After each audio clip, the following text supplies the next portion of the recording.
حملته أمه وهنا على وهن وفصاله في عامين আল্লাহ বলেন এরপরে বলতেছেন আনিশকুরলি ওয়ালিওয়ালিদাইক আল্লাহ তাআলা বলে এ দুনিয়ার মানুষরা শুনো শুনো তুমি সর্বপ্রথম দুনিয়ায় আসার পিছনে আমি আল্লাহ তাআলার অবদান আমি নিজেই তোমাকে দুনিয়ায় পাঠাইছি তবে আমি দুনিয়ায় পাঠানোর পিছনে তোমার ওসিলা হইল তোমার মা বাবা এই জন্য আল্লাহ তাআলা বলেন আনিশকুরলি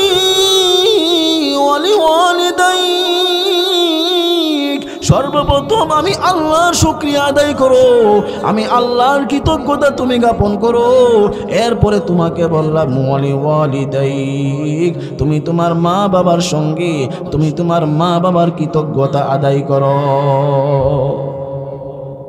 কারণ আমি আল্লাহ তাআলা তোমাকে পাঠানোর পিছনে সর্বপ্রথম আমি আল্লাহ তাআলার অবদান আছে এরপরে তোমার মা বাবার অবদান আছে এজন্য আল্লাহ তাআলার শুকরিয়া যেমন তুমি আদায় করবা তেমনি ভাবে তুমি তোমার মা বাবারও শুকরিয়া আদায় করবা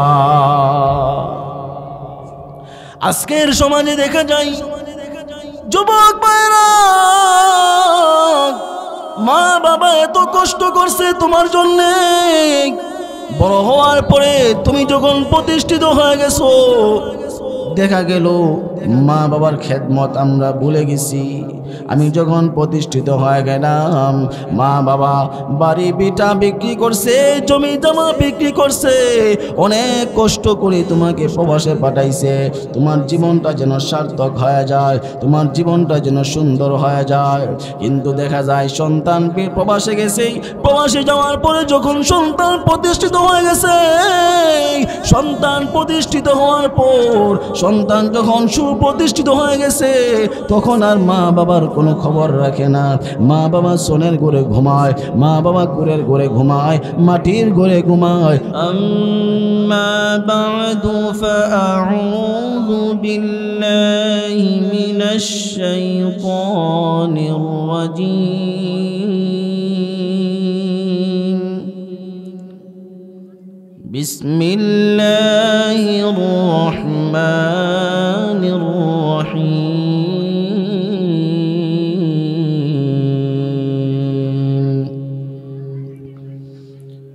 ووصينا الإنسان بوالديه إحسانا حملته أمه كرها ووضعته كرها وحمله وفصاله 30 شهرا صدق الله مولانا العظيم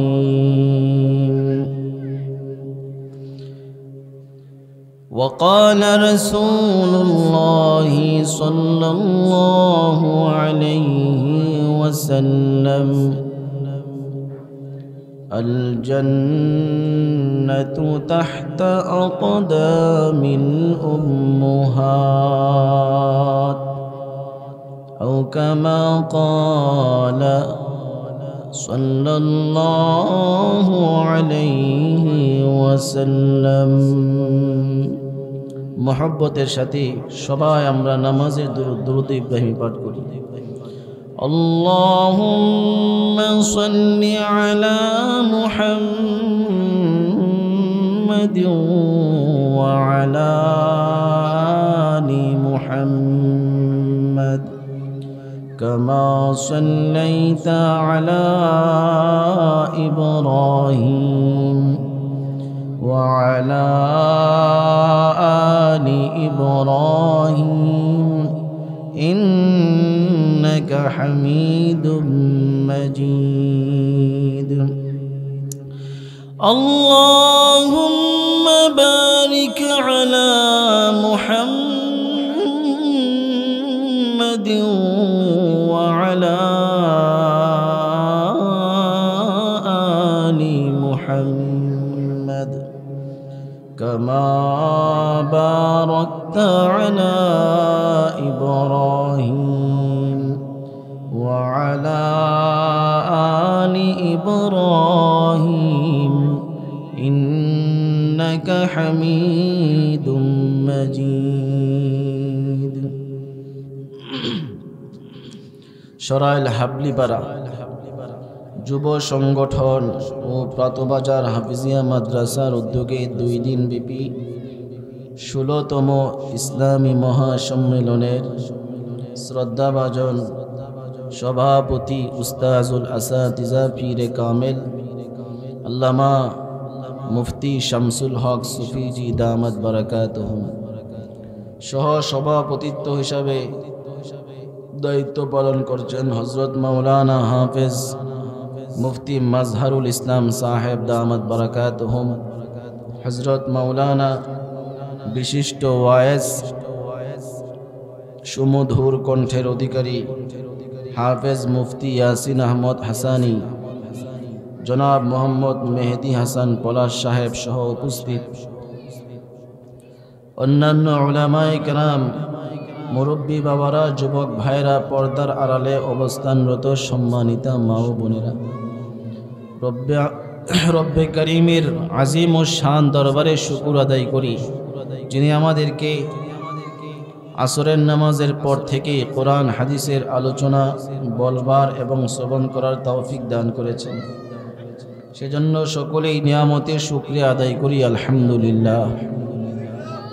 সেই সাথে কৃতজ্ঞতা আদায় করি ওই সমস্ত যুবক ভাইদের, যেই সমস্ত যুবক ভাইদের অন্তরে আল্লাহ তাআলা ঈমানের ইসলামের মহব্বত ঢেলে দিয়েছেন, যার কারণে এই কোরআন ও হাদিসের একটি সুন্দর মাজমা আমাদের যুবক ভাইদের উদ্যোগে আল্লাহ তাআলা এখানে করে দিয়েছেন।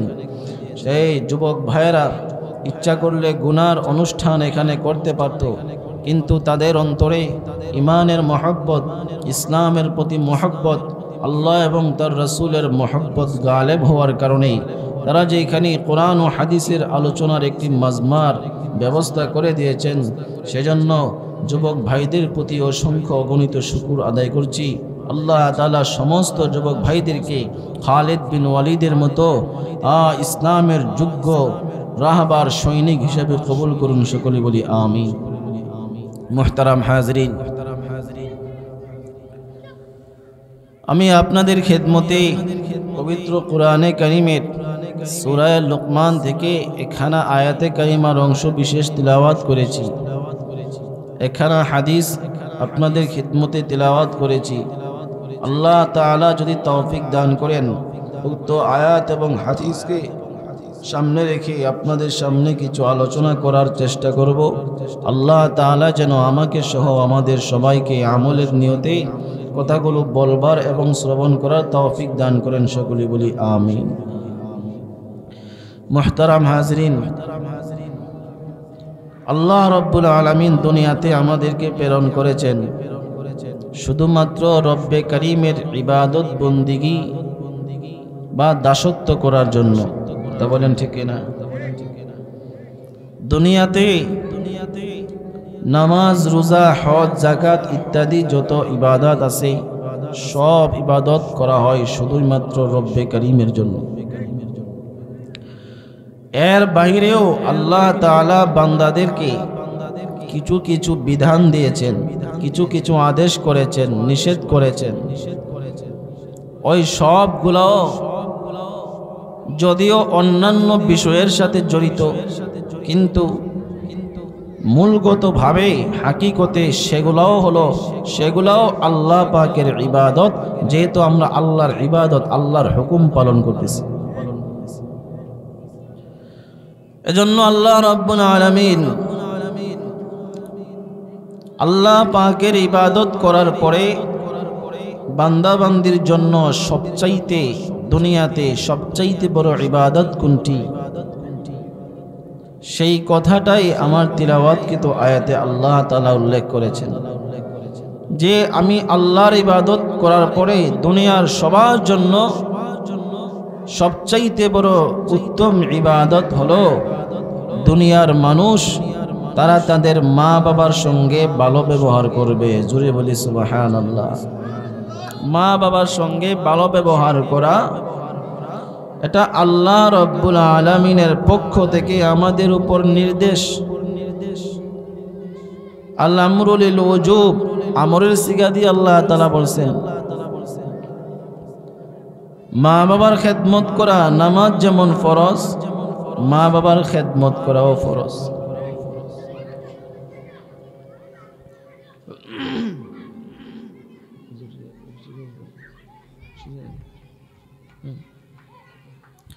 আল্লাহ পাকের ইবাদত করা যেমন আমাদের জন্য আবশ্যকীয়, ঠিক তেমনি ভাবে যাদের মা বাবা দুনিয়ায় আছে মা বাবার খেদমত, তাদের প্রতি ইহসান করা, তাদের প্রতি দরদি হওয়া, এটাও আল্লাহ তাআলার পক্ষ থেকে আবশ্যকীয় বিধান।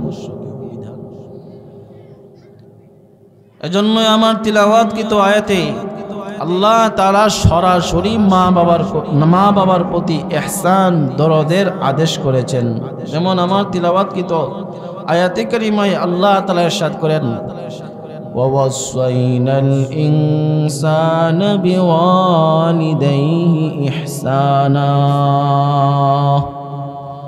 আল্লাহ তাআলা বলেন দুনিয়ার মানুষ ওয়াসাইনা, আমি মানুষদেরকে ওসিয়ত করতেছি, মানুষদেরকে আমি ওসিয়ত করতেছি।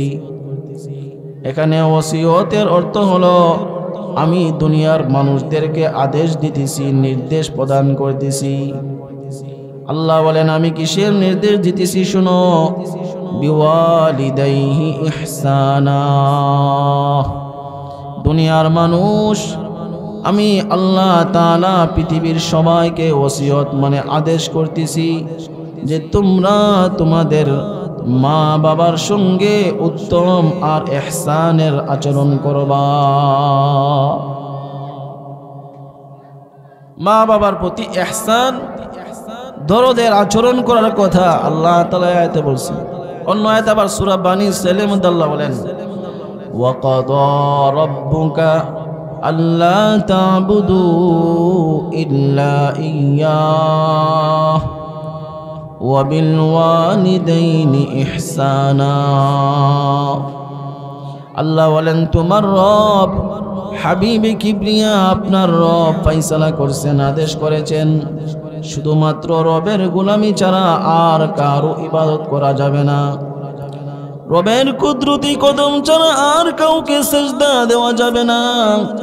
শুধুই মাত্র রবের জন্য গোলামি করতে হবে। কথা বলেন ঠিক কিনা? এক আল্লাহ ছাড়া আর কারো পায়ে সেজদা দেওয়া যাবে না। এরপরে আল্লাহ বলেন ওয়াবিল ওয়ালিদাইনি ইহসানা, আই আহসিনু বিল ওয়ালিদাইনি ইহসানা। আল্লাহ বলেন আমি রব্বে কারীমের ইবাদত আর গোলামি করার পর দুনিয়ার মানুষদের প্রতি আমার 2 নাম্বার নির্দেশ হলো তোমরা তোমাদের পিতা মাতার সঙ্গে উত্তম আচরণ করবা। 2টা আদেশ করছেন এখানে। একটা হলো ইবাদত হবে শুধুমাত্র আল্লাহ তাআলার, 2 নাম্বার হলো আল্লাহর ইবাদতের পরে আমরা আমাদের আল্লাহ তাআলা বলতেছেন তোমরা তোমাদের মা বাবার সঙ্গে ভালো ব্যবহার করবা। সুবহানাল্লাহ। কেন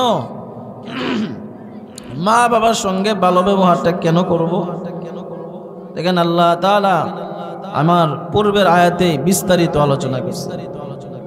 আল্লাহ বলেন ওয়াসাইনাল ইনসানা বিওয়ালিদাইহি, হে দুনিয়ার মানুষ আমি তোমাদের পিতামাতার সঙ্গে ভালো ব্যবহার করার ওসিয়ত করলাম। পিতামাতা উভয়জনের কথা বলছেন। এরপরে আল্লাহ তাআলা পিতামাতা উভয়জনের কথা বলে মার কথাটা একটু বিস্তারিত বলছে। কারণ পিতামাতা উভয়জন সন্তানকে লালন পালন করে, সন্তানের জন্য কষ্ট করে, কিন্তু মার তুলনায় বাবা তেমন করে না, বাবার তুলনায় মা সন্তানের প্রতি অনেক কষ্ট আর মেহনত পরিশ্রম করে। কথা বলেন ঠিক? এই জন্য আল্লাহ তাআলা মায়ের কথাটা একটু বিস্তারিত কোরআনে ভেঙ্গে বলছেন। কেন? আল্লাহ বলেন, হামালাতহু উম্মুহু ওয়াহনান আলা ওয়াহন وفصاله في عامين أن اشكرني ولوالديك। আল্লাহ বলেন হামালাতহু উম্মুহু ওয়াহনান আলা ওয়াহনিন, কারণ দুনিয়ার সন্তানেরা শোনো, তোমরা তোমাদের মা বাবার প্রতি দরদ ইহসান কেন দেখাবা? শোনো, আল্লাহ তাআলা বলতেছেন হামালাতহু উম্মুহু ওয়াহনান আলা ওয়াহন। আল্লাহ বলেন তোমার মা তোমাকে কষ্টের পর কষ্ট নিয়ে তোমাকে পেটের মধ্যে ধারণ করেছেন, হামল করেছেন, এক কষ্টের পরে আরেক কষ্ট অতিক্রম করেছে।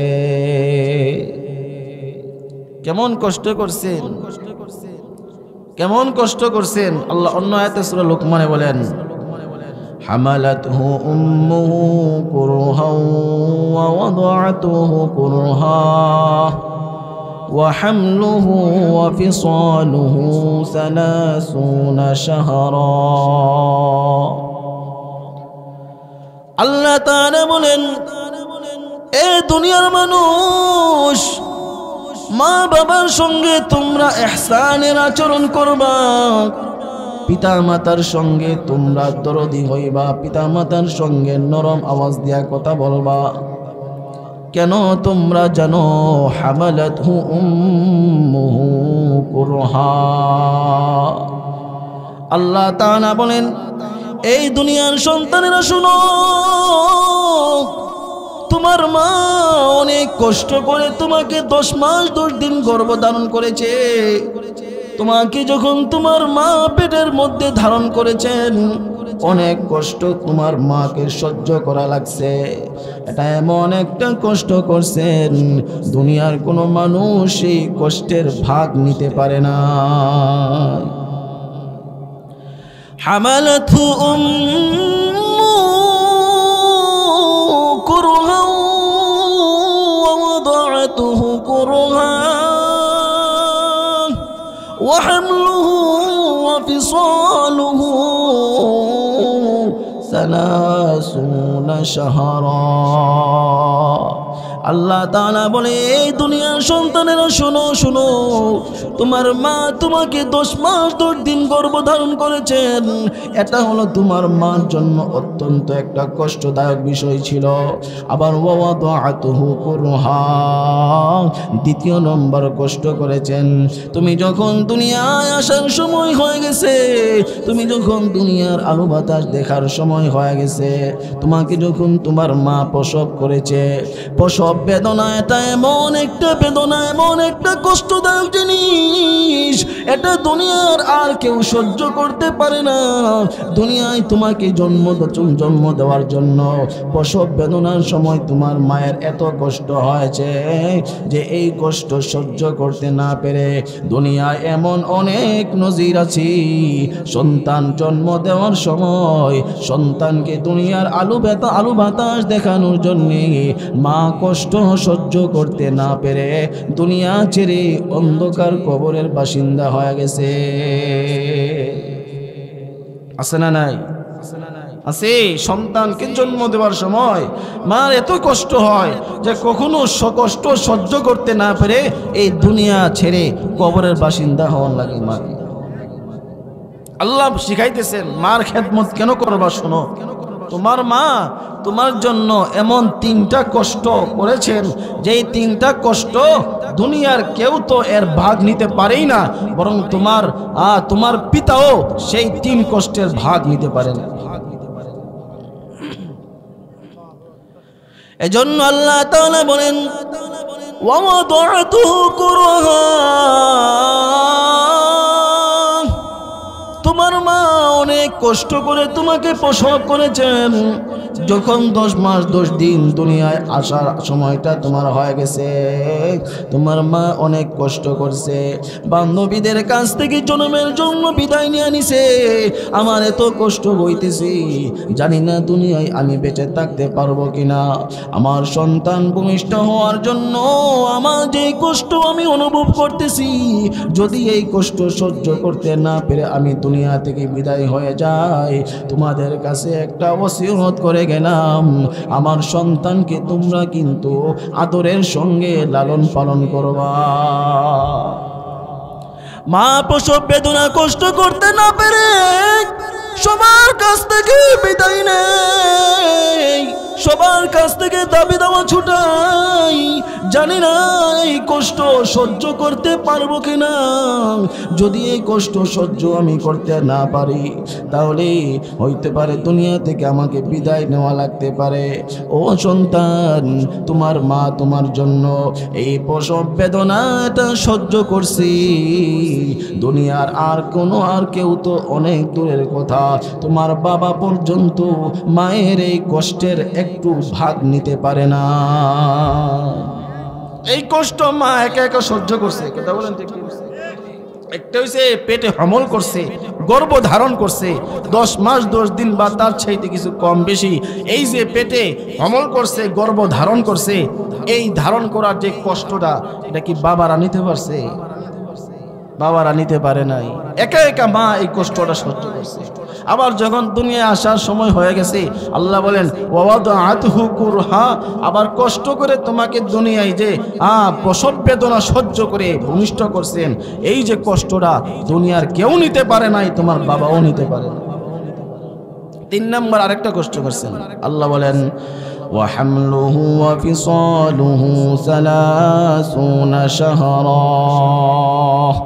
অন্য আয়াতে আল্লাহ তাআলা বলেন وفصاله في عامين। তুমি যখন দুনিয়ার মধ্যে ভূমিষ্ঠ হয়ে গেছো, ভূমিষ্ঠ হওয়ার পরে 2 বছর তোমার মা তোমাকে দুধ পান করাইছে। কথা বলেন ঠিক কিনা? 2টা বছর তোমাকে অনেক কষ্ট করে দুধ পান করাইছে। এই যে 2 বছর দুধ পান করাইছে, এর মধ্যে যে একটা কষ্ট আছে, এই দুধ পান করানোর কষ্টের ভিতরে দুনিয়ার আর কোনো মানুষ মায়ের সঙ্গে এই কষ্টের মধ্যে অংশীদার হইতে পারে নাই। এমনকি তোমার আদরের পিতা, যেই পিতা তোমার জন্য নিজের জীবন কুরবান করতেও রাজি আছে, সেই পিতাও তোমার মায়ের সেই কষ্টের ভাগ নিতে পারে না। এজন্য আল্লাহ তাআলা বলেন মায়ের খেদমত তোমরা কেন করবা? তোমার মা তোমাকে দুনিয়ায় আলো বাতাস দেখানোর জন্যে তোমাকে পেটে ধারণ করছে 10 মাস 10 দিন বা তার চাইতে কিছু কম বেশি। আবার প্রসব বেদনা সহ্য করছে, আবার 2 বছর তোমাকে দুধ পান করাইছে। এই যে 3টা কষ্ট, এই কষ্ট এত বেদনার কষ্ট, এত যন্ত্রণাদায়ক কষ্ট, এটা মা একা একা সহ্য করছে। এই জন্য আল্লাহ তাআলা মা বাবা উভয়ের কথা বলে, মার কথাটা একটু বিস্তারিত বলেছেন, মানে বুঝায়া দিলেন মা বাবা উভয় জনের ওসিলায় তুমি যদিও দুনিয়ার আলো বাতাস দেখছো, কিন্তু তবুও এর মধ্যে মা বাবা উভয়জন, এর মধ্যে তোমার মায়ের অবদান তোমার কাছে বেশি আছে। মার অবদান বেশি। মা এমন 3টা কষ্ট সহ্য করছে যে 3টা কষ্ট দুনিয়ার কেউ আর এটার অংশীদার হতে পারে নাই। আর এই কারণেই তো সাহাবী আল্লাহর কাছে, আল্লাহর নবীর কাছে প্রশ্ন করছেন, ইয়া রাসূলুল্লাহ, আমার মা হুসনু সাহাবাতি, ইয়া রাসূলুল্লাহ, ওগো আল্লাহর রাসূল, আমার জীবনের যত নরম ব্যবহার, সুন্দর ব্যবহার আছে, এটা আমি কার সাথে করতাম? নবী বলেন তোমার মায়ের সাথে করবা। তোমার যত সুন্দর আচরণ আছে, এই সুন্দর আচরণ, নরম আচরণ, এটা তোমার মায়ের সঙ্গে করবা। সাহাবী আবারও প্রশ্ন ছুড়ে দিলেন, ওগো আল্লাহর রাসূল, মার সঙ্গে আমি ভালো ব্যবহার করব এটা তো বুঝলাম, দ্বিতীয়বার আবার কার সঙ্গে ভালো ব্যবহার করব? আল্লাহর রাসূল বলেন আবার তোমার মায়ের সঙ্গে করবা। সাহাবী বলে ওগো আল্লাহর রাসূল, দ্বিতীয়বারও আমি মায়ের কথা শুনলাম, তারপর আমি কার সঙ্গে সবচাইতে ভালো ব্যবহার করব? আল্লাহর নবী বলেন সাহাবী, তৃতীয়বারও তুমি তোমার মায়ের সঙ্গে ভালো ব্যবহার করবা। মার কথা 3 বার বলেছেন। সাহাবী আল্লাহর নবীর কাছে আবার প্রশ্ন করলেন ওগো আল্লাহর রাসূল, 3 বার আপনি মায়ের কথা বলেছেন, চতুর্থ নম্বর আমি কার সঙ্গে ভালো ব্যবহার করব? আল্লাহর রাসূল বলেন সাহাবী, তোমাকে চতুর্থ নম্বর আদেশ দিলাম, চতুর্থবার বলছেন তুমি ভালো ব্যবহার করবা তোমার বাবার সাথে। মার কথা কয়বার বলছেন? 3 বার বলছেন। এর কারণটা কি? এই যে আগে যে আয়াতটা পড়ছি, এই আয়াতের মধ্যে ইশারা আছে। কারণ মা আমাকে দুনিয়ায় ভূমিষ্ঠ করার জন্য এমন 3টা কষ্ট সহ্য করছে, যে 3টা কষ্ট সহ্য করার পিছনে এই কষ্টের ভাগ, দুনিয়ার সমস্ত কষ্ট ভাগাভাগি করা যায়, কিন্তু এই 3টা কষ্টের ভাগ আমার পিতাও নিতে পারে নাই। কথা বলেন ঠিক না? এজন্য নবী কয়বার বলছেন মার কথা? 3 বার বলছেন। চতুর্থবার বলছে তুমি তোমার সুন্দর আচরণ, নরম আচরণ করবা তোমার বাবার সাথে। সুবহানাল্লাহ। এরপর আল্লাহ তাআলা বলেন হামালাতুহু উম্মুহু ওয়াহানান আলা ওয়াহানিন ওয়া ফিসালুহু ফি আমাইন। আল্লাহ বলেন এরপরে বলতেছেন আনিশকুরলি ওয়ালিওয়ালিদাইক। আল্লাহ তাআলা বলে এ দুনিয়ার মানুষরা শোনো শোনো, তুমি সর্বপ্রথম দুনিয়ায় আসার পিছনে আমি আল্লাহ তাআলার অবদান, আমি নিজেই তোমাকে দুনিয়ায় পাঠাইছি। তবে আমি দুনিয়ায় পাঠানোর পিছনে তোমার ওসিলা হইল তোমার মা বাবা। এই জন্য আল্লাহ তাআলা বলেন আনিশকুরলি ওয়ালিওয়ালিদাইক, সর্বপ্রথম আমি আল্লাহর শুকরিয়া আদায় করো, আমি আল্লাহর কৃতজ্ঞতা তুমি জ্ঞাপন করো। এরপরে তোমাকে বললাম ওয়ালিওয়ালিদাইক, তুমি তোমার মা বাবার সঙ্গে তুমি তোমার মা বাবার কৃতজ্ঞতা আদায় করো। কারণ আমি আল্লাহ তাআলা তোমাকে পাঠানোর পিছনে সর্বপ্রথম আমি আল্লাহ তাআলার অবদান আছে, এরপরে তোমার মা বাবার অবদান আছে। এজন্য আল্লাহ তাআলার শুকরিয়া যেমন তুমি আদায় করবা, তেমনি ভাবে তুমি তোমার মা বাবারও শুকরিয়া আদায় করবা। আজকের সমাজে দেখা যায় যুবক ভাইরা, মা বাবা এত কষ্ট করছে তোমার জন্যে, বড় হওয়ার পরে তুমি যখন প্রতিষ্ঠিত হয়ে গেছো, দেখা গেল মা বাবার খেদমত আমরা ভুলে গেছি। আমি যখন প্রতিষ্ঠিত হয়ে গেলাম, মা বাবা বাড়ি বিটা বিক্রি করছে, জমি জমা বিক্রি করছে, অনেক কষ্ট করে তোমাকে প্রবাসে পাঠাইছে। তোমার জীবনটা যেন সার্থক হয়ে যায়, তোমার জীবনটা যেন সুন্দর হয়ে যায়। কিন্তু দেখা যায় সন্তান প্রবাসে গেছে, প্রবাসে যাওয়ার পরে যখন সন্তান প্রতিষ্ঠিত হয়ে গেছে, সন্তান প্রতিষ্ঠিত হওয়ার পর সন্তান যখন সুপ্রতিষ্ঠিত হয়ে গেছে, তখন আর মা বাবার কোনো খবর রাখে না। মা বাবা সোনের ঘরে ঘুমায়, মা বাবা কুড়ের ঘরে ঘুমায়, মাটির ঘরে ঘুমায়, অনেক কষ্টে জীবন যাপন করে। কিন্তু সন্তান আজকে প্রতিষ্ঠিত হওয়ার পর মা বাবার কোনো খবর তার কাছে না। আল্লাহ তাআলা বলেন ওয়াবিল ওয়ালিদাইনি ইহসানা। এ দুনিয়ার সন্তান শোনো শোনো, মা বাবার সঙ্গে ইহসানের আচরণ করো, সম্মানের আচরণ করো, দয়ার আচরণ করো, মা বাবার প্রতি দরদি হও, মা বাবার প্রতি ইহসানের আচরণ করো। দুনিয়ার আরাম আয়েশ পায়া তুমি মা বাবাকে ভুলে যাও না, মা বাবাকে তুমি কষ্ট দিবা না, মা বাবাকে কষ্ট দিবা না। দুনিয়ার আলো বাতাস দেখার পিছনে তোমার জন্য সবচাইতে বড় অবদান ছিল তোমার মা বাবা। মা বাবার সাথে ইহসানের আচরণটা কেমনে করব আল্লাহ তাআলা নিজেই শিখাইতেছেন। সুবহানাল্লাহ। আল্লাহ নিজে বলেন, ইম্মা ইয়াবলুগান্না ইনদাকাল কিবার আহাদুহুমা আও কিলাহুমা। আল্লাহ বলে, এ দুনিয়ার সন্তানেরা মা বাবার সঙ্গে কেমন ভাবে সুন্দর আচরণ করবা তোমরা শুনো। তুমি যখন তোমার মা বাবাকে অথবা তাদের কোনো একজনকে অথবা উভয়কে যখন বৃদ্ধ অবস্থায় পাওয়া যাইবা, তখন মা বাবার সঙ্গে তোমরা কেমন আচরণ করবা আমি আল্লাহ তাআলা নিজেই শিখায়া দিলাম। বলতেছেন, ইম্মা ইয়াবলুগান্না ইনদাকাল কিবার, যখন তোমার মা বাবা বৃদ্ধ অবস্থায় পৌঁছে যাবে।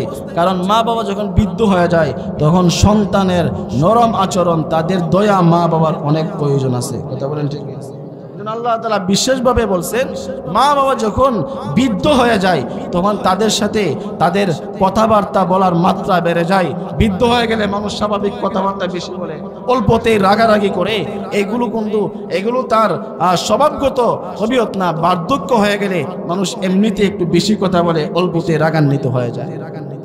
তখন অনেক সন্তান আছে মা বাবার প্রতি বিরক্তি ভাব দেখায়, এত কথা বলো কেন, এত রাগারাগি করো কেন, তার প্রতি কর্কশ ব্যবহার করে। না, মা বাবা যখন বৃদ্ধ হয়ে যায় তখনই একটা সন্তান তার মা বাবার কাছ থেকে খেদমতের মাধ্যমে আল্লাহর সন্তুষ্টি পাওয়ার অন্যতম একটি মাধ্যম তখন তার ঘরের মধ্যে পড়ে থাকে। আল্লাহ তাআলা ওই সময়টার কথা বিশেষভাবে বলছেন যে মা বাবা যখন বৃদ্ধ হয়ে যায়, বয়স্ক হয়ে যায়, তখন তাদের সাথে কেমন আচরণ করবা। আল্লাহ প্রথম বলেন, ফালা তাকুল লাহুমা উফ। আল্লাহ বলে, মা বাবার সঙ্গে তুমি এমন কোনো আচরণ করবা না তোমার মা বাবার প্রতি বিরক্তি ভাব নিয়া অসন্তুষ্টি প্রকাশ করে মা বাবার কোনো কথাই তুমি উফ শব্দটাও বলতে পারবা না। অনেক সময় আছে না, মা বাবা একটা আদেশ করছে, সন্তানকে আদেশ করছে, সে আদেশ তার কাছে বিরক্তিকর হয়েছে, অসন্তুষ্টি প্রকাশ করা ইস উফ এই ধরনের শব্দ ব্যবহার করে। আল্লাহ বলে, সাবধান যুবক, সাবধান সন্তান, মা বাবার প্রতি অসন্তুষ্টি ভাব নিয়া, বিরক্তি ভাব নিয়া তুমি উফ শব্দটা মা বাবার সামনে বলতে পারবা না। আল্লাহ শিখাইতেছেন কেমনে আচরণটা করব। এরপরে আল্লাহ বলেন, ফালা তাকুল লাহুমা উফ ওয়ালা তানহারহুমা। আল্লাহ বলে, দুনিয়ার সন্তানেরা শুনো, মা বাবাকে তুমি উফ শব্দটা তো বলবাই না, ওয়ালা তানহারহুমা, তোমার মা বাবাকে কশিনকালেও তুমি ধমক দিয়া কথা বলবা না। অনেক যুবককে দেখা যায় মা বাবার প্রতি বিরক্তি ভাব নিয়া মা বাবাকে ধমক মারে, মা বাবাকে জারি মারে, জারি মারে, ধমক মারে। আল্লাহ বলে, সাবধান, লা তানহারহুমা, মা বাবাকে কঠিন কালেও ধমক দেওয়া যাবে না, এমন কটু কথা বলা যাবে না যে কথার দ্বারা তাদের অন্তরের মধ্যে আঘাত লেগে যায়। সুবহানাল্লাহ। আল্লাহ নিজে শিখাইতেছেন আমাদেরকে মা বাবার সাথে বৃদ্ধ অবস্থায় কেমন আচরণ। এরপরে বলেন কি আচরণটা কিভাবে হবে। আল্লাহ বলেন, ওয়াকুল লাহুমা কওলান কারীমা। আল্লাহ বলেন, এ দুনিয়ার সন্তানেরা শোনো, মা বাবা যখন বৃদ্ধ হয়ে যায়, তাদেরকে যখন বৃদ্ধ অবস্থায় তোমরা পাও, তখন মা বাবার সঙ্গে তোমরা সম্মানজনক কথা বলবা, নরম আওয়াজ দিয়ে কথা বলবা, সুন্দর আচরণ করে মা বাবার সঙ্গে কথা বলবা, অসন্তুষ্টি প্রকাশ করবা না, তাদেরকে ধমক দিবা না, তাদের সঙ্গে কোনো কটু কথা বলবা না, এমন কোনো কাজ তুমি করবা না, এমন কোনো কথাবার্তা তুমি বলবা না যেই কাজের মাধ্যমে, যেই কথার মাধ্যমে মা বাবা তাদের অন্তরে কোনো ধরনের কষ্ট পাওয়া যায়। ধমক মারে, আমাকে বারবার বাজারে যাওয়ার কথা বলো কেন, আর কাউরে পাও না, বারবার মা বাবাকে ধমক মারে, অসন্তুষ্টি প্রকাশ করে, এইগুলো করা যাবে না বৃদ্ধা মা বাবার সাথে। কারণ মা বাবার সন্তুষ্টির মধ্যে, মা বাবার সন্তুষ্টির মধ্যে কার সন্তুষ্টি আছে? আল্লাহর সন্তুষ্টি আছে। স্পষ্ট হাদিসে, রিদাল্লাহি বিরিদাল ওয়ালিদাইন ওয়া সাখাতুর রাব্বি বিসাখাতিল ওয়ালিদাইন। আল্লাহর নবী বলে, মা বাবা যেই সন্তানের প্রতি সন্তুষ্ট, আসমানের মালিক আল্লাহ সেই সন্তানের প্রতি সন্তুষ্ট। সুবহানাল্লাহ। ওয়া সাখাতুর রাব্বি বিসাখাতিল ওয়ালিদাইন। আল্লাহর হাবিব সাল্লাল্লাহু আলাইহি ওয়াসাল্লাম বলেন, সেই সন্তান অনেক নামাজ পড়ে, অনেক দান খায়রাত করে, সমাজে মানুষ তাকে অনেক ভালো জানে, বুজুর্গ মানুষ জানে, সন্তানের দ্বারা অনেক নেক আমল হয়।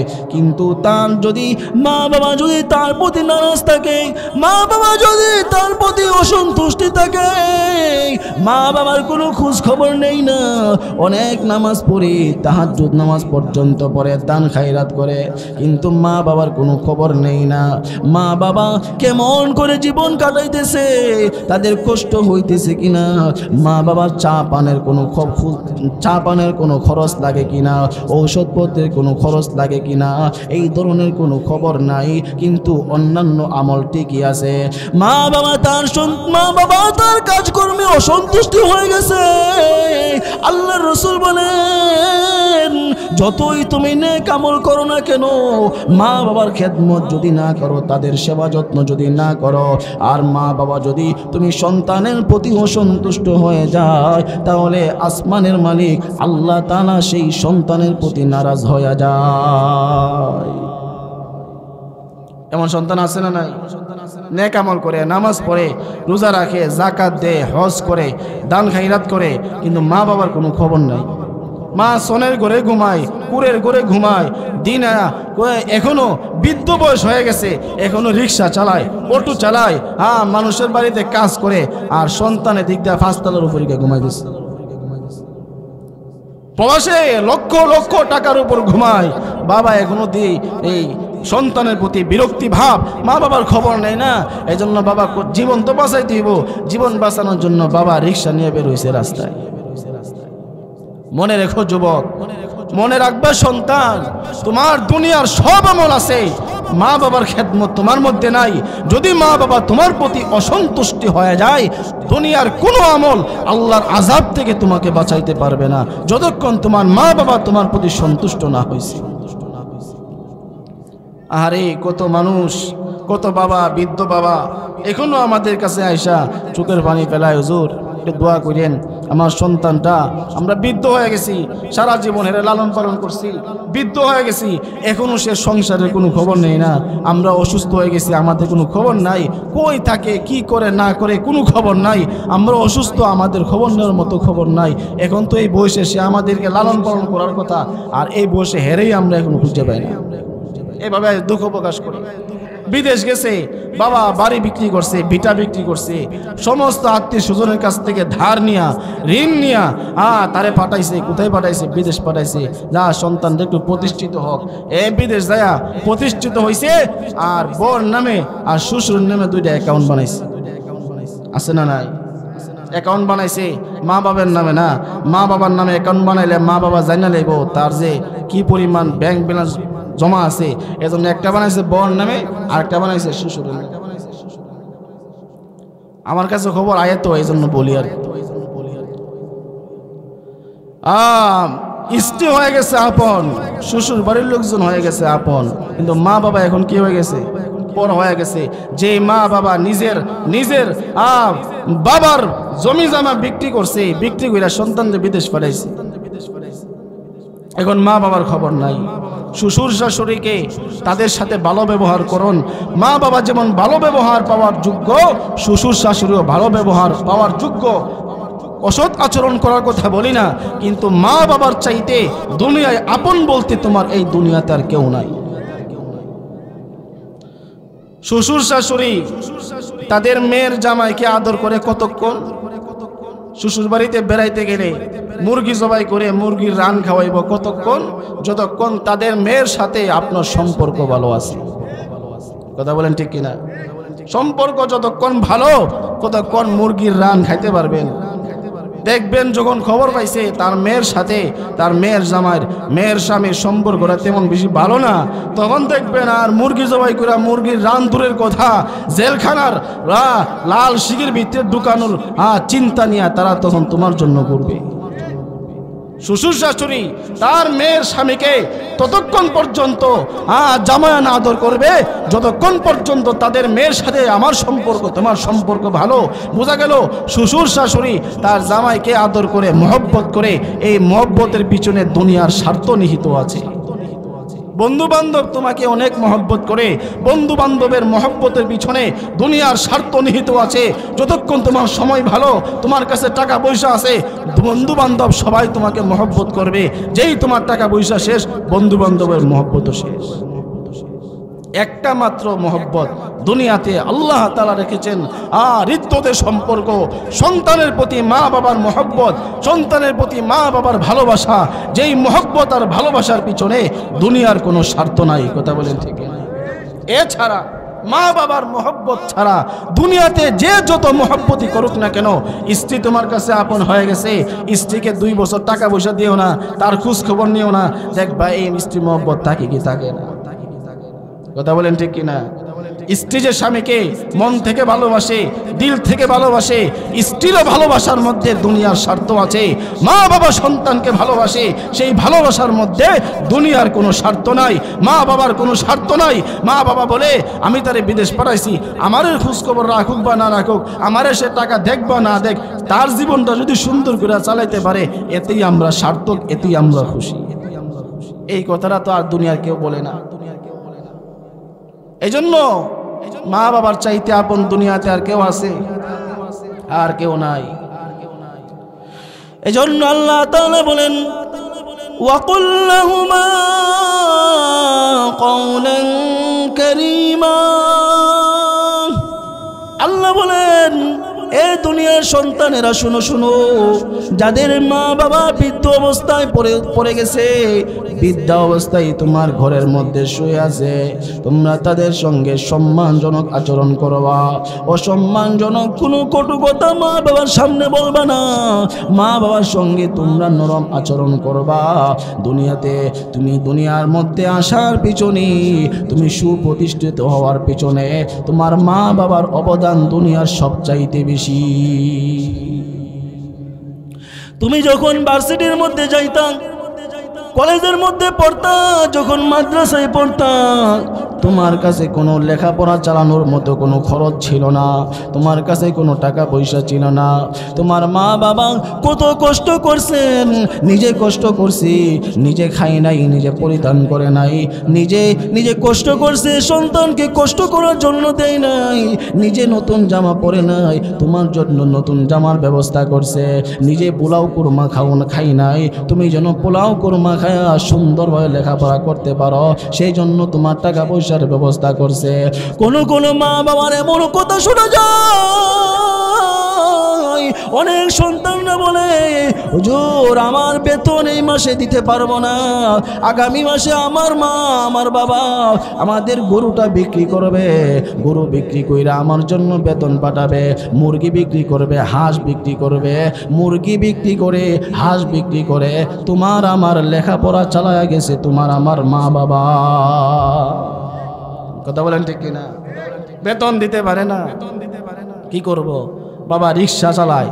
আরে বহুত ছাত্রের গার্জিয়ান আমাদের কাছে এমন আছে, বৃদ্ধ হয়ে যাইতেছে, এখনো পর্যন্ত শরীরের শক্তি নাই, একটা ছেলে নিয়ে আইছে মাদ্রাসায়, হুজুর আমার ছেলেটারে হাফেজ বানায়া দেন।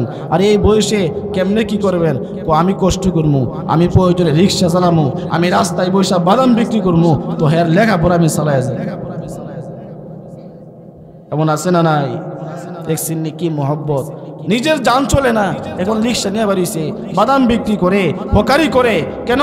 আমার সন্তানটা দুনিয়াতে প্রতিষ্ঠিত হয়ে যায়। আর এমন সন্তানটা লেখাপড়া করে সেরা ডাক্তার হয়েছে, ইঞ্জিনিয়ার হয়েছে, প্রতিষ্ঠিত হয়েছে, প্রতিষ্ঠিত হওয়ার পরে এখন আর মা বাবার খবর নাই, এখন মা বাবার খেদমত করাটা তার কাছে একটা বোঝা মনে হয়েছে।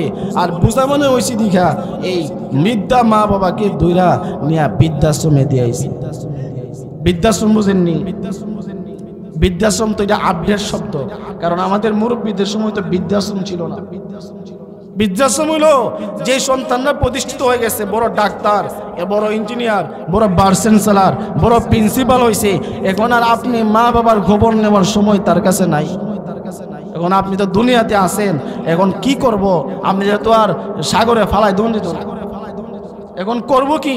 এখন বর্তমানে কিছু বৃদ্ধাশ্রম বাড়িছে, এখানে মুরব্বীরা গিয়া থাকে আর নার্সরা গিয়া তাদের সেবা যত্ন করে। ওই তাদের কাছে নিয়া ওই বৃদ্ধাশ্রমের মতো হসপিটালে কারাগারে নিয়া আপনারা বন্দি করে তুইব, মাসে মাসে নার্সরা টাকা দিব আর নার্সরা আপনার সেবা যত্ন করবো। আর আপনি যে ডিম বিক্রি করে, হাঁস বিক্রি করে, মুরগি বিক্রি করে সন্তান যে প্রতিষ্ঠিত করছেন, আজকে আপনার খেদমত করার সময় তার কাছে নাই।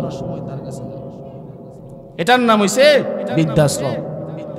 কিন্তু চ্যালেঞ্জ করে বলতে পারি, এই বাংলার জমিনে যত বৃদ্ধাশ্রম আছে, সমস্ত বৃদ্ধাশ্রম খুঁজলেও এমন একটা বৃদ্ধা মা বাবা পাওয়া যাবে না যেই মা বাবার সন্তান কোরআনের হাফেজ অথবা আলেম, অর্থাৎ কোনো আলেম অথবা হাফেজ তারা মা বাবার সেবা যত্নকে নিজের জন্য বোঝা মনে করে বৃদ্ধাশ্রমে দিয়ে আসছে, এমন কোনো নজির পৃথিবীর কোথাও নাই। আলেমরা তাদের মধ্যে শরীয়তের জ্ঞান, দ্বীনের জ্ঞান, মা বাবার খেদমতের যে কি পরিণাম আল্লাহর কাছে আছে, কি সওয়াব এবং কি প্রতিদান আল্লাহর কাছে আছে, এগুলো উলামা কেরাম বুঝে। এই জন্য উলামা কেরাম নিজে কষ্ট করলেও মা বাবাকে কষ্ট দিতে চায় না। মা বাবার প্রস্রাব পায়খানা নিজে পরিষ্কার করার চেষ্টা করে। বৃদ্ধা মা বাবা উযু করতে পারে না, গোসল করতে পারে না, তাদের সেবা যত্ন নিজের হাতে করে, কারণ এই সেবাটাকেই তার নিজের জন্য দুনিয়া ও আখিরাতের এক অনন্যতম সফলতার একটা মানদণ্ড মনে করে। কিন্তু দুনিয়ার সফলতায় আমার কাছে বড় হয়ে গেল, মা বাবার খেদমতটা আমার কাছে বড় লাগে না। অনেক সময় অনেক ভাইদেরকে দেখা যায় নতুন ঘর বানাইছে, নতুন ঘর উদ্বোধন করবে, উলামায়ে কেরামের কাছে যায়, মসজিদের ইমাম সাহেবের কাছে যায়, হুজুর আমি একটা নতুন বাড়ি বানাইছি, উদ্বোধন করেন, দোয়া করে। আমি একটা নতুন দোকান দিছি, নতুন দোকানটাকে আপনি দোয়ার মাধ্যমে উদ্বোধন করে দেন। আমার কাছে যদি কেউ আসে, আমি আগে জিজ্ঞাসা করি তোমার বৃদ্ধা মা ঘরের মধ্যে আছে না নাই, অথবা তোমার বাবা ঘরের মধ্যে আছে না নাই। যদি বলে আমার বৃদ্ধা মা বাবা ঘরের মধ্যে এখনো আছে, আমি বলি হুজুররারে দাওয়াত করার আগে, হুজুররারে নতুন বাড়িতে ঢুকানোর আগে, হুজুরদেরকে নতুন দোকানের মধ্যে ঢুকানোর আগে তোমার মা বাবাকে দোকানে নিয়ে যাও, তোমার মা বাবাকে নতুন ঘরে ঢুকায়া দাও। তোমার মা বাবা বৃদ্ধা হয়ে গেছে, হইতে পারে লেখাপড়া জানে না, কিন্তু মা বাবা তোমার জন্য ক্ষীণ আওয়াজ দিয়া যে একটা ছোট্ট একটা দোয়া করবে, ওই দোয়াটা যদি তামাম পৃথিবীর সমস্ত উলামায়ে কেরাম মিলেও তোমার জন্য দোয়া করে, তোমার বৃদ্ধা মা বাবার সেই দোয়ার সমতুল্য হবে না। গিয়া বলে হুজুর দোয়া করেন, দেখা গেছে হুজুরদেরকে আসে, হুজুররা দোয়া করলে বরকত হবে, উলামায়ে কেরামদের কাছ থেকে দোয়া নেবেন, সেটা তো না করি না। কিন্তু মা বাবা যদি থাকে আপনার জন্য, মা বাবার কাছ থেকে আগে দোয়া নিয়ে অপরিহার্য। পৃথিবীর সমস্ত উলামায়ে কেরাম দোয়া করছে, তাদের দোয়া যতটুকু না কবুল হবে, বৃদ্ধা মা বাবা সোনের ঘরে শুয়া শুধু এতটুকু বলবে, আল্লাহ আমার সন্তানকে তুমি রাস্তাঘাটের বিপদ আপদ থেকে হেফাজত করো। মার এতটুকু কথা আল্লাহর আরশ পর্যন্ত পৌঁছে গেছে। সুবহানাল্লাহ। কারণ আল্লাহর নবী বলেন, লাইসা বাইনাহা ওয়া বাইনাল্লাহি হিজাব। কোন সন্তানের জন্য কোন মা বাবা যখন দোয়া করে, ওই দোয়া এবং আল্লাহর আরশের মাঝখানে কোনো পর্দা নাই। মানে মা বাবা যখন সন্তানের জন্য কোনো দোয়া করে, ওই দোয়াটা সরাসরি আল্লাহর আরশ পর্যন্ত পৌঁছে যায়। মা বাবার খেদমত আমরা বুঝলাম না, মা বাবার বৃদ্ধা মা বাবার সেবা যত্ন আল্লাহর কাছে অনেক দাম, অনেক দাম, আল্লাহর কাছে অত্যন্ত দামি। মা বাবার খেদমতকে নিজের জন্য সৌভাগ্যের চাবিকাঠি মনে করবা, মা বাবার খেদমতকে নিজের সফলতার চাবিকাঠি মনে করবা। তোমার মা বাবা যদি তোমার প্রতি সন্তুষ্ট থাকে, তাহলে মনে রাখবা আসমান জমিনের মালিক আল্লাহ তোমার প্রতি রাজি আর সন্তুষ্ট হয়ে গেছে। অনেক সময় অনেক ভাই বোনে, আজকে রাস্তার মধ্যে গেছি, হুজুর গাড়িটা চালাইতে চালাইতে একটুর জন্য খালে গেছিলাম গা, পুকুরে গেছিলাম গা, একটুর জন্য গাড়িটা আমার অ্যাক্সিডেন্ট হয়েছে। এখন আছে না নাই? আমার কাছে বললে আমি বলি তুমি শুকরিয়া আদায় করো। এই যে তুমি বলতেছো একটুর জন্য গাড়িটা অ্যাক্সিডেন্ট হয়েছে না, এর কারণ হইলো ওই যে বৃদ্ধা মা বৃদ্ধা বাবা ঘরে যে বয়া বয়া তোমার জন্য দোয়া করছে, আল্লাহ আমার সন্তানকে তুমি বালা মুসিবত থেকে অ্যাক্সিডেন্ট থেকে হেফাজত করো। তোমার মা অথবা বাবার সেই দোয়ার কারণে তুমি একটুর জন্য অ্যাক্সিডেন্টটা করো না, এই দোয়ার কারণে আল্লাহ তোমারে বাঁচায়। আর সেই মা বাবার খেদমত আজকে করি না, সেবা যত্ন করি না। আমার কাছে 2 ভাই 3 ভাই আমরা 4 ভাই আমরা, মা বাবা যদি মাসকে মাস আমি মা বাবার জন্য টাকা নির্ধারণ করছি, যদি বাবা এক মাসে একটু টাকা বেশি চায় যে এই মাসে আমার খরচ বেশি, তাহলে বাবার সাথে রাগারাগি করি, কেন তোমার এত টাকা লাগবে, বৃদ্ধা বয়সে তোমার এত টাকার কিসের প্রয়োজন, তুমি এত টাকা দিয়ে কি করো? বাবার কাছ থেকে হিসাব নেই, তুমি এত টাকা দিয়ে কি করো? তুমি চিন্তা করো নাই তুমি দুনিয়াতে আসার পর থেকে আজকে প্রতিষ্ঠিত হওয়ার আগ পর্যন্ত কত টাকা তুমি কত দিক দিয়ে খরচ করেছো? বাবা নিজে না খেয়ে তোমার জন্য খরচের টাকা চালাইছে, মা খরচের টাকা চালাইছে, সেই মা বাবা তো তোমার কাছ থেকে কোনোদিন খরচের হিসাব নেই না। এজন্য যুবক ভাই, ওয়াজ মাহফিলের আয়োজন যারা করছেন, এলাকার সমস্ত যুবক ভাইদের উদ্দেশ্যে বলবো, যাদের মা বাবা বৃদ্ধ অবস্থায় কোনো দুনিয়ার মধ্যে আছে, তাদের সঙ্গে ভালো আচরণ করেন, তাদের সঙ্গে ভালো ব্যবহার করেন। মা বাবার এই ভালো ব্যবহার, মা বাবার সঙ্গে সুন্দর ব্যবহার, সুন্দর আচরণ, এটা দুনিয়াতে আপনার শান্তির কারণ হবে, রিজিকের মধ্যে বরকতের কারণ হবে, এবং হাসরের ময়দানে জান্নাতে যাওয়ার অন্যতম একটা কারণ হয়ে যাবে। রিজিক আমার মধ্যে বরকত হবে কিসের মাধ্যমে? বৃদ্ধা মা বাবার খেদমতের কারণে। মা বাবার খেদমত করছে ইমাম বুখারী রাহমাতুল্লাহি আলাইহি। বুখারী রাহমাতুল্লাহ নাম শুনছেন না আপনারা? আরে বুখারী শরীফের নাম শুনছেন না? এই বুখারী শরীফ হাদিসের সর্বোচ্চ কিতাব বুখারী শরীফ। এই বুখারা তো এক দেশের নাম, এই দেশে ওনার বাড়ি ছিল দিকে ওনাকে বুখারী বলা হয়। ওনার নাম ছিল মুহাম্মদ, বাবার নাম ছিল ইসমাইল, মূলে সব মিলিয়ে মুহাম্মদ বিন ইসমাইল আল বুখারী রাহমাতুল্লাহি আলাইহি। জন্ম থেকে অন্ধ ছিলেন, সুবহানাল্লাহ। জন্ম থেকে কি ছিলেন? অন্ধ ছিলেন।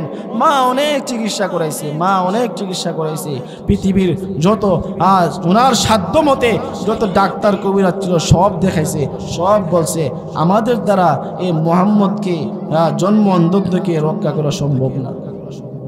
একদিন নামাজ পড়ে যখন ঘুমাইছে, আল্লাহর কাছে বলছে, আল্লাহ দুনিয়ার সমস্ত ডাক্তার যেখানে ফেল, তোমার ডাক্তারই সেখান থেকে শুরু, তুমি আমার মুহাম্মদের চক্ষুটা ভালো করে দাও। এই দিন ঘুমাইছে, পরে দেখে ইব্রাহিম আলাইহিস সালাম আয়েশা মুহাম্মদ বিন ইসমাইল আল বুখারীর চোখের মধ্যে হাত বুলাই দিছে। ঘুম থেকে উঠে দেখে মুহাম্মদ বিন ইসমাইল আল বুখারী চোখের জ্যোতি ফিরে পেয়ে সে চোখ দিয়া তাকায় আছে, দুনিয়ার সব কিছু দেখতেছে। সুবহানাল্লাহ। সেই বুখারী জন্ম অন্ধ ছিল, মায়ের দোয়ার কারণে চোখের জ্যোতি ফিরে পেয়েছে, এলেম শিক্ষা করছে, আজকে এমন এলেম শিখছে আর এমন বুখারী শরীফের কিতাব লিখছে, দুনিয়াতে যেই কোনো জায়গায়, পৃথিবীর যেই কোনো জায়গায় বুখারী শরীফের দলিল দিলে আর কোনো দলিল লাগে না। তা বলেন ঠিক কিনা? কিসের দোয়া হয়েছে? মার দোয়া হয়েছে। মা এমন এক সম্পদ, মা এমন এক সম্পদ আমাদের জন্য। এরপর আল্লাহ তাআলা বলেন, ওয়াকুল লাহুমা কওলান কারীমা। এ দুনিয়ার সন্তানরা শোনো, মা বাবার সঙ্গে সম্মানজনক আচরণ করবা।